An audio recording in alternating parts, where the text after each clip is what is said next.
বন্ধুসকল আপোনালোকক আমাৰ এই নামঘৰটো দেখাইছোঁ। নামঘৰৰ এইখন মানে মূল তোৰণখন গেটখন। এতিয়া সময় হৈছে 10:44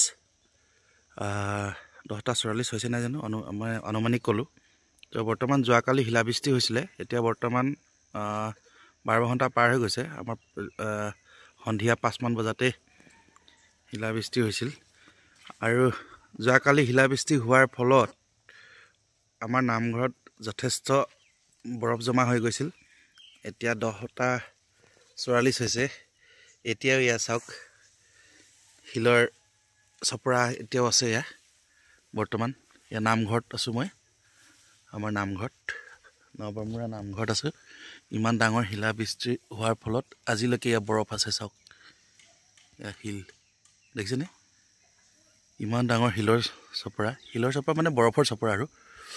তো গতিকে এই শিলৰ চপৰাটো আমাৰ এই নামঘৰতে আছিল। এয়া শিলৰ চপৰা ইমান ডাঙৰকৈ এতিয়ালৈকে গলি শেষ হোৱা নাই। কিমান ভয়ংকৰ বৃষ্টিপাত হ'ব পাৰে আৰু কিমান ডাঙৰ শিলাবৃষ্টি হ'ব পাৰে।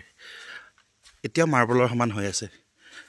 12 ঘণ্টা উকলি যোৱাৰ পাছতো এই বৰফৰ টুকুৰাটো গলি যোৱা নাই। এইখিনিয়ে আছে, আৰু আছিলে যদিও ক'ৰবাত মই দেখা নাই। প্ৰথম এতিয়া অহাৰ লগে লগে মই লাইভ কৰিবলৈ চেষ্টা কৰিছিলোঁ, কিন্তু লাইভ নহ'ল, নেটৱৰ্কটো অকণমান প্ৰব্লেম হোৱাৰ বাবে। তো গতিকে এই আপোনালোকক ভিডিঅ' কৰি জাষ্ট ফেচবুকত দিম বুলি যত্ন কৰিলোঁ। চাওকচোন কিমান ভয়ংকৰ হ'ব পাৰে শিলাবৃষ্টি। এতিয়ালৈকে এই মাৰ্বলৰ সমান হৈ আছে। 12 ঘণ্টা হৈ যোৱাৰ পাছতো বৰফখিনি গলা নাই। ধন্যবাদ, বাই বাই।